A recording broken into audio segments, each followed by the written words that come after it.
Greetings and salutations. We are going to be talking about prayer.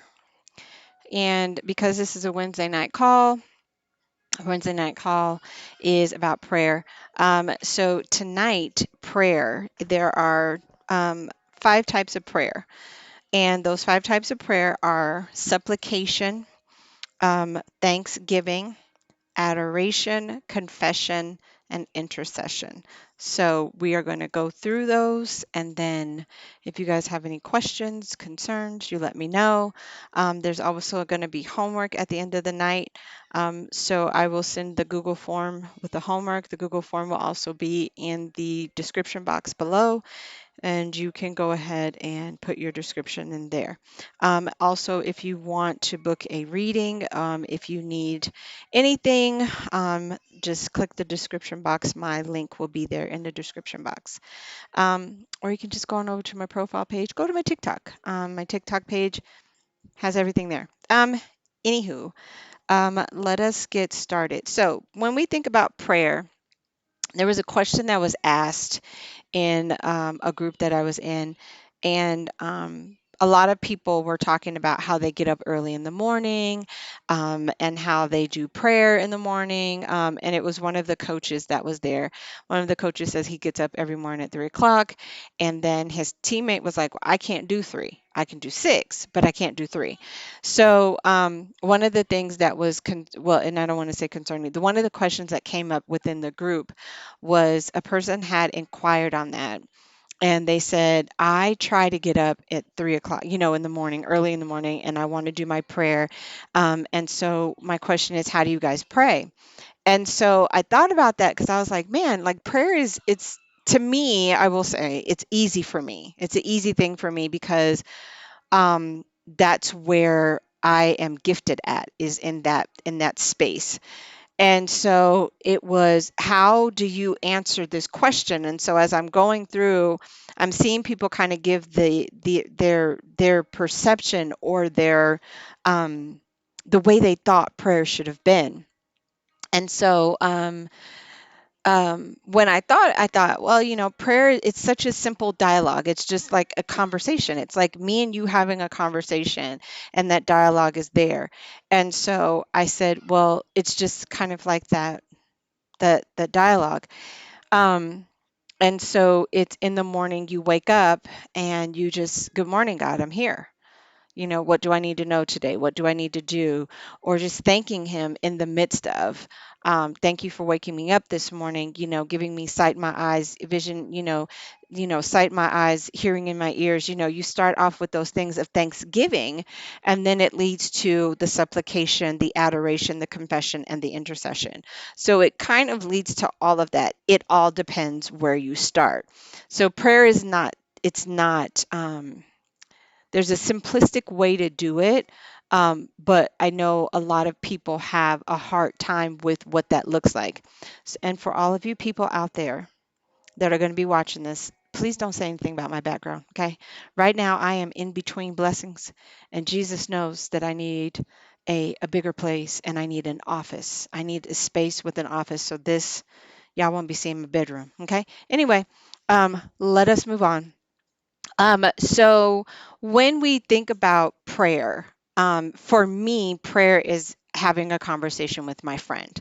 That is me having that dialogue with my friend saying, hey, it could be at the point of when I'm having that conversation with my friend. It's the supplication, my petition. God, I'm petitioning you for a thing. And when we think about Esther, when Esther was petitioning God for the thing, when she went to the King Xerxes, she asked him, I want to say Xerxes. I don't even know how to say the king's name. Anyway, I digress.